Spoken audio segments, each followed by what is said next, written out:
Hi అండి, నమస్తే. Welcome back to magical hands and garden. ఈ వీడియోలో ఆంజనేయుల స్వామికి తమలపాకుల మాల అంటే చాలా ప్రీతి. ఆ స్వామి వారికి ఎంతో ఇష్టమైన తమలపాకుల మాలని చాలా ఈజీగా ఎలా కట్టుకోవాలో నేను ఈ వీడియోలో చూపిస్తానండి. అలాగే ఈ తమలపాకులు ఎన్ని తీసుకోవాలి, అసలు స్వామి వారికి తమలపాకుల మాల అంటే ఎందుకు ఇష్టం, అవన్నీ కూడా ఈ వీడియోలో షేర్ చేస్తానండి. తమలపాకుల మాల కోసం నేను ఇక్కడ కొన్ని తమలపాకులను అయితే తీసుకున్నానండి. అయితే ఈ తమలపాకులు తీసుకురాగానే వాటర్లో కడిగేసుకోవాలండి. దీనికి డస్ట్ అది ఉంటుంది. ఇవి మన గార్డెన్లో తమలపాకులేనండి. ఇలా మన గార్డెన్లో ఫ్రెష్గా ఉన్న తమలపాకులను అయితే నేను ఇలా కట్ చేస్తున్నాను, వీడియోలో చూపిస్తున్నాను చూడండి.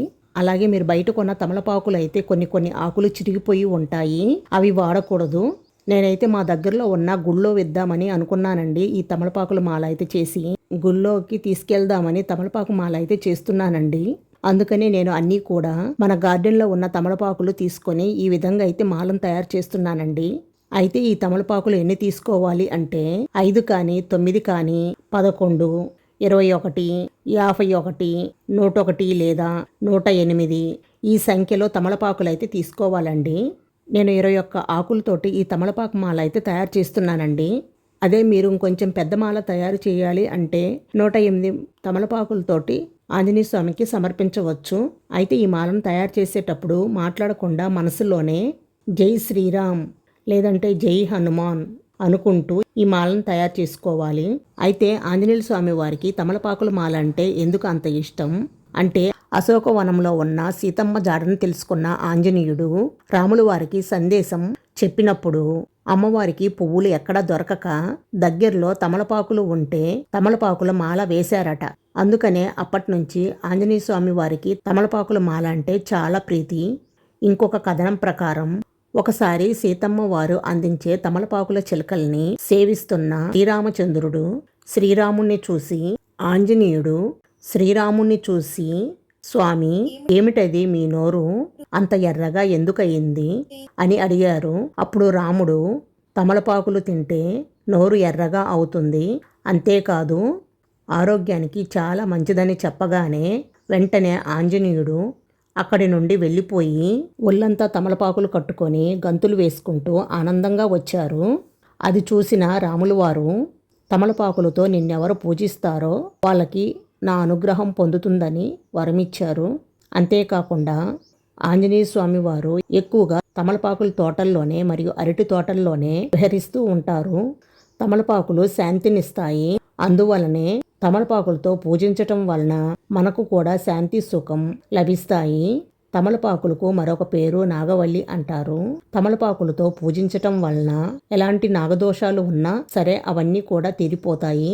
అంతేకాకుండా వ్యాపారంలో ఎలాంటి నష్టాలు ఉన్నా సరే స్వామివారికి తమలపాకుల హారాన్ని సమర్పించటం వలన వ్యాపారం వృద్ధిలోకి వస్తుంది. అలాగే ఆరోగ్యం బాగలేని చిన్నపిల్లల చేత తమలపాకుల మాల సమర్పించినట్లయితే వారి ఆరోగ్యం బాగుపడి చక్కగా ఎదుగుతారు. అలాగే శనిదోషం ఉన్నవాళ్ళు కూడా ఆంజనేయ స్వామి వారికి తమలపాకుల మాల సమర్పిస్తే శనీశ్వరుని అనుగ్రహం కలుగుతుందట. ఇంకా వైద్యపరంగా నయం కాని వ్యాధులు ఉన్న వాళ్ళు కూడా తమలపాకుల హారాన్ని వేసి ప్రసాదాన్ని స్వీకరిస్తే అన్ని రోగాలు కూడా నయమైపోతాయి. ఇక్కడైతే నేను మాలను కట్టేశానండి. తమలపాకుల మాల ఒకవైపు అయితే అయిపోయిందండి.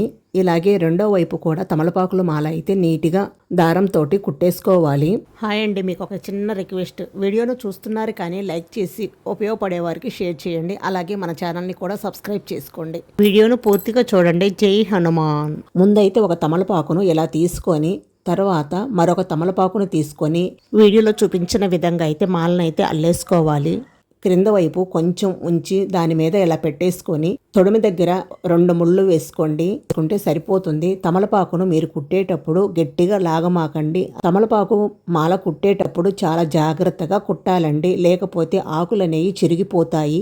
ముడి కూడా చాలా జాగ్రత్తగా వేయండి, గట్టిగా లాగమాకండి, తమలపాకు చిరిగిపోతుంది. ఇలా 2 వైపులు అల్లుకున్న తర్వాత క్రింద వైపు ఒక తమలపాకును పెట్టి ఆ రెండిటికి జాయింట్ చేయండి. తర్వాత దారం 5 పోగులు వేసుకొని ఇలా కాడకు ఉంటుంది కదండి, అక్కడ దారాన్ని అయితే ముడి వేసుకోండి. 2 వైపులు ఈ విధంగా ముడి వేసుకోండి, సరిపోతుంది. తర్వాత గంధం కుంకుమలతోటి ఇలా అయితే బొట్లు పెట్టుకోవాలి. మనం ముడులు వేసాం కదండి, మనం కుట్టాం కదండి, ఆ కుట్లు కనిపించకుండా గంధం కుంకుమలతోటి ఇలా నీట్గా అందంగా బొట్లు పెట్టేసుకోండి. అప్పుడు చూడటానికి చాలా అందంగా ఉంటుంది. మీరు వాటిపైన పూలు కూడా పెట్టుకోవచ్చు. నేను ఓన్లీ గంధం కుంకుమలతోటి ఇలా అలంకరిస్తున్నాను. చూశారు కదా ఎంత అందంగా ఉందో తమలపాకుల మాల అయితే. ఇలా కుంకుమ బొట్లు పెట్టుకున్న తర్వాత చూపిస్తున్నాను చూడండి, మాల అయితే ఎంత బాగా వచ్చిందో. ఇలా మాల మొత్తం అల్లేసుకున్న తర్వాత ఈ తమలపాకుల మాల స్వామివారికి మంగళవారం కానీ లేదా శనివారం కానీ సమర్పిస్తే చాలా మంచిది. స్వామివారికి వేయవలసిన తమలపాకుల మాల అయితే రెడీ అయిపోయింది. స్వామివారికి వేయవలసిన తమలపాకుల మాల చాలా అందంగా వచ్చిందండి. మీకు కూడా ఈ మాల నచ్చినట్లయితే తప్పకుండా లైక్ చేసి అలాగే మీ ఫ్రెండ్స్ అండ్ మీ ఫ్యామిలీ మెంబర్స్కి షేర్ చేయండి. ఇలాంటి మంచి మంచి వీడియోల కోసం magical hands and garden YouTube ఛానల్ని తప్పకుండా సబ్స్క్రైబ్ చేసుకోండి. మరొక బ్యూటిఫుల్ వీడియోతో మళ్ళీ కలుద్దాం. Thank you for watching.